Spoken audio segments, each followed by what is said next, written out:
Surabaya sudah keempat kalinya menjadi kota layak anak kategori utama. Meski begitu, masalah anak di perkotaan masih sering terjadi, terutama selama pandemi ini. Masih banyak kita temukan anak-anak yang turun ke jalan untuk berjualan ataupun mengamen.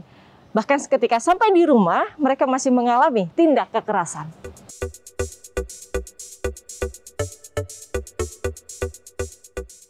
Saat ini saya akan ngobrol bersama dengan ibunya, arek-arek Surabaya, Ibu Rini Indriani Eri Cahyadi. Selain sebagai istri wali kota Surabaya, beliau juga baru dilantik menjadi Bunda PAUD Kota Surabaya. Ibu Rini, Assalamualaikum. Waalaikumsalam. Sehat Ibu? Sehat Mbak, Alhamdulillah. Alhamdulillah, terima kasih sudah mengizinkan saya, Berita Anak Surabaya, untuk mengunjungi Ibu. Kenalan ya Bu? Siap. Salam kenal. Salam kenal. Baik, Ibu, ini langsung saja. Pada saat Ibu dilantik menjadi Bunda PAUD Kota Surabaya, saya membaca di beberapa artikel pemberitaan menyebutkan Ibu sudah memiliki grand design gitu ya, rancangan, setidaknya rancangan. Karena Bunda PAUD di Kota Surabaya ini menurut saya hampir nggak pernah ada ya Bu, dan ini perdana artinya. Seperti apa sih Bu grand design yang dimaksud? Grand design kami di sini ini adalah menyangkut tentang masalah pendidikan, kesehatan, gizi, perawatan, pengasuhan, perlindungan dan kesejahteraan anak. Tetapi ini masih dalam proses ya, kita sambil berjalan. Bagaimana kita juga bersinergi dengan beberapa OPD karena Bunda PAUD ini kan bagaimana anak tumbuh kembang anak mulai dari 1000 hari pertama itu ya, sehingga kompleks yang terjadi di lapangan itu bukan hanya dari segi pendidikan, kesehatan, tetapi juga banyak hal dari ini juga kependudukan ya, data. Sehingga kita nanti aspeknya adalah bagaimana Bunda PAUD yang holistik integratif. Holistik integratif itu artinya melibatkan semua unsur dan permasalahan yang ada yang di lapangan itu kita jalankan bersama, kita selesaikan bersama. Ini kan akan menjadi program perdana untuk Bunda PAUD di Kota Surabaya ya Bu ya. Harapannya di masa mendatang pasti ada goal yang ingin dicapai kan? Seperti apa goalnya? Harapan kami bahwa nanti sudah tidak ada stunting ya, karena nanti ada hubungannya antara Bunda PAUD dengan stunting.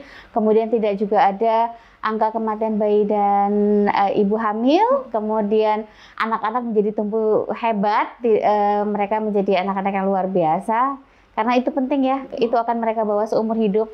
Dan kalau Ibu melihat, ya saya sempat stalking nih Instagram Ibu gitu ya, Ibu berkunjung ke kelurahan-kelurahan yang ada di Surabaya, bertemu dengan mulai dari anak-anak sampai yang sepuh gitu. Nah, kalau Ibu mencatat sendiri gitu, apa saja sih Bu permasalahan di Kota Surabaya yang perlu diselesaikan nih dalam masuk programnya Bunda PAUD? Jadi kalau prioritas saya saat ini adalah stunting ya. Itu adalah hal yang harus kita perhatikan karena stunting itu kan dibawa anak itu terus sampai seumur hidup dia. Sehingga bagaimana kita mencegah supaya jangan sampai mereka seperti itu. Apalagi sekarang kondisi pandemi, kehamilan itu meningkat Mbak. Kehamilan meningkat, pernikahan dini meningkat, kemudian sehingga ekonomi juga kan berdampak ya dari pandemi ini, dampaknya luar biasa terhadap ekonomi, sehingga dari yang dulu mungkin keluarganya mapan sehingga sekarang mungkin termasuk MBR gitu ya. Jadi kemarin saya sudah melibatkan beberapa dinas yang terkait untuk kita sinergi menyelesaikan stunting ini. Minimal jangan sampai terjadi stunting itu kan bukan setelah stunting diselesaikan, tetapi bagaimana kita mencegah stunting itu sebelum terjadi. Nah, itu yang kita fokuskan. Keterlibatannya seperti apa saja konkretnya di masyarakat Ibu tentang stunting? Jadi sebenarnya OPD di pemerintah itu sudah berjalan ya, sudah melaksanakan beberapa program yang untuk mencegah stunting, tetapi mungkin sinergisitasnya berpencar, sehingga kemarin saya bertemu dengan beberapa dinas yang terkait agar kita berjalan bersama, termasuk dengan Nun Sewu, saya ini kan ketua tim penggerak PKK Kota Surabaya, juga Bunda PAUD, sehingga keterkaitannya itu kan banyak sekali ada, sehingga kita sama-sama nanti dari dinas kesehatan mereka punya porsi sendiri, dari Dispenduk punya porsi sendiri, Dispendik ada sendiri, jadi kita jalan bersama-sama lah. Kalau nggak salah sempat ada tim dari Posyandu yang door to door ya Bu ya, ke rumah-rumah ya Bu ya. Betul, itu salah satu yang dari Dinas Kesehatan ya. Nah karena pandemi kemarin juga sempat teman-teman ibu-ibu hamil ini dilatih sendiri, sehingga nanti mungkin lewat SMS atau lewat WA gitu. Kadang-kadang jadi datangnya kader itu mungkin sebulan sekali atau 2 bulan sekali gitu, karena pandemi ya, kita sama-sama jaga. Jadi modelnya nanti di share lewat WA. Pengukurannya kan sudah diajarin di mandiri begitu. Betul. Oke. Nah, intervensi pencegahannya seperti apa tuh? Ketika pasangan muda ini mau menikah, itu kan ada kayak apa pelatihan gitu ya. Dia diberikan pelatihan-pelatihan yang apa namanya, bagaimana nanti dia ketika menikah, ketika hamil, kemudian itu ada pelatihan-pelatihan. Jadi kita cegah sebelum mereka menikah. Jadi kita bekerja sama dengan KUA untuk meminimalisasi sebelum mereka mengandung ya, sebelum pra pernikahan gitu.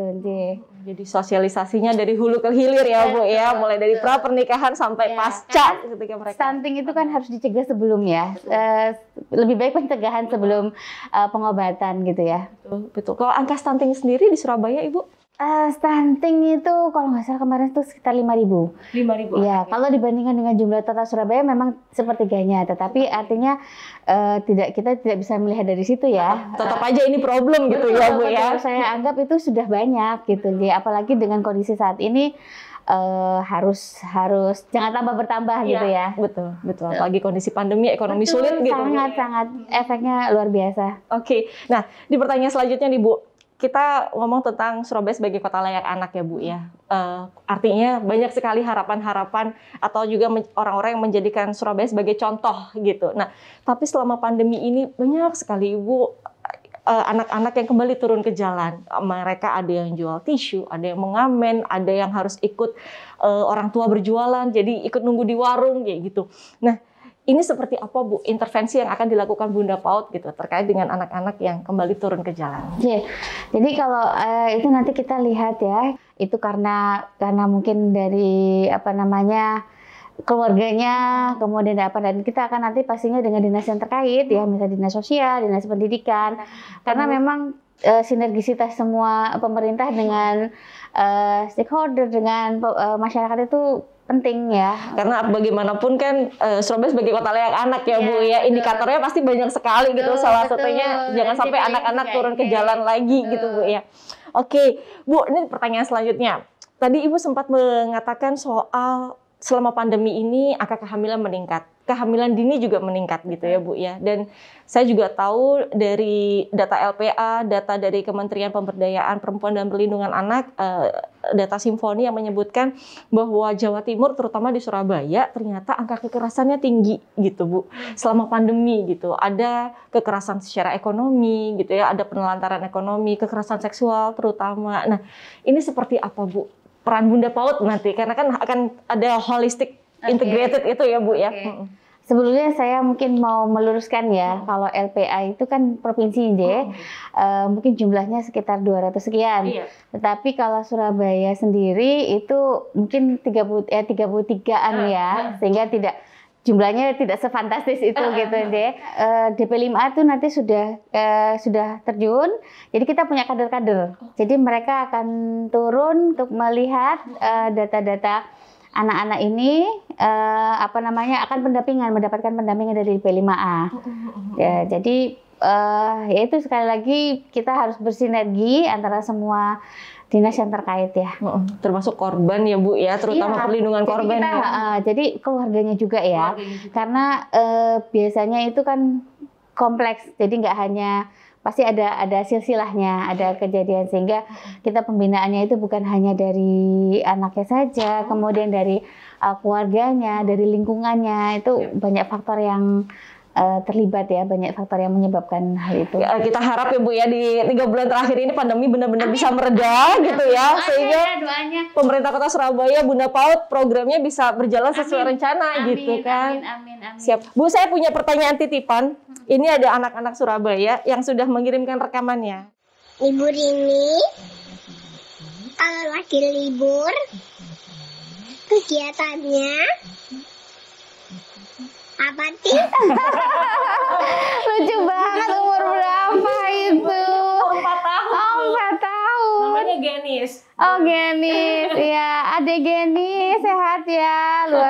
biasa. J, kalau ibu lagi libur itu ibu biasanya kumpul sama keluarga ya, karena ibu ini memang punya mobilitas yang lumayan, bapak juga begitu, sehingga momen liburan itu ibu pergunakan untuk keluarga. Quality time-nya ngapain sih Bu biasanya Bu? Kita di rumah aja kadang-kadang, karena pandemi ini kan nggak boleh kemana-mana ya, mall juga masih tutup kemarin ya. Kalau sekarang mungkin masih boleh lah kita ke mall gitu ya. Ya itu, jadi kadang-kadang anak-anak juga udah besar-besar, mereka itu kadang-kadang hanya ketemu aja, gumpul-gumpul di kamar, cerita-cerita, kadang-kadang nonton film setan. Itu aja udah momen ya, kita saling ini, waktu yang sedikit itu benar-benar kita gunakan untuk sharing, untuk ketemu sama anak-anak. Apalagi Bapak ngurus warga Surabaya ya. Bukan cuma orang yang kita punya komitmen sih kalau sebelum ketika Bapak pertama kali dilantik, kan saya sudah pasti membayangkan bahwa aktivitas saya dan Bapak itu pasti banyak, sehingga kita udah punya komitmen hari Minggu itu hari keluarga ya. Kadang-kadang Bapak itu membatasi hari Minggu itu kalau memang tidak ada yang mendadak, yang harus mendesak, beliau biasanya nggak ada. Atau mungkin sampai siang gitu ya. Jadi siang sampai sore sama anak-anak. Kadang makan bareng, kadang gitu. Ya, jadi momen-momen itu yang penting ya, harus ada. Kalau boleh milih, Bu Rini lebih suka baca buku atau nonton film? Apa buku atau film terakhir yang menurut Ibu bagus? Ini Raisa. Adek Raisa, kamu lucu banget sih.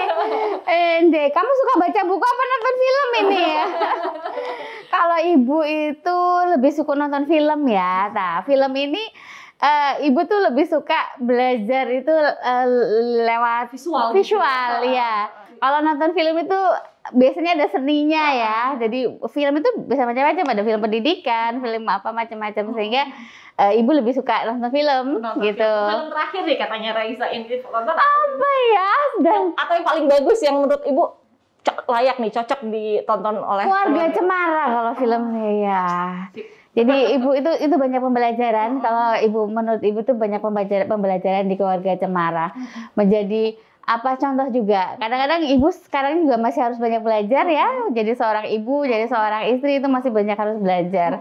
Jadi itu kalau menurut saya Cemara itu bagus dan sangat Indonesia sekali gitu ya. Memang ada kejadian, maksudnya real ya. Ibu Rini terima kasih banyak untuk kesediaannya, untuk jawaban-jawabannya. Semoga Basra, Berita Anak Surabaya, dan juga pemerintah Kota Surabaya maupun Bunda PAUD bisa bersinergi ya Bu ya ke depannya untuk bisa membuat anak-anak Surabaya jauh lebih sehat, tumbuh bahagia, tumbuh ceria. Yang jelas bisa menghadapi pandemi ini sama-sama. Terima kasih Bu Rini. Terima kasih. Itu tadi kebersamaan saya dengan Ibu Indriani Eri Cahyadi di Basra Talks. Sampai jumpa. Halo, saya Ibu Rini Indriani, Bunda PAUD Kota Surabaya.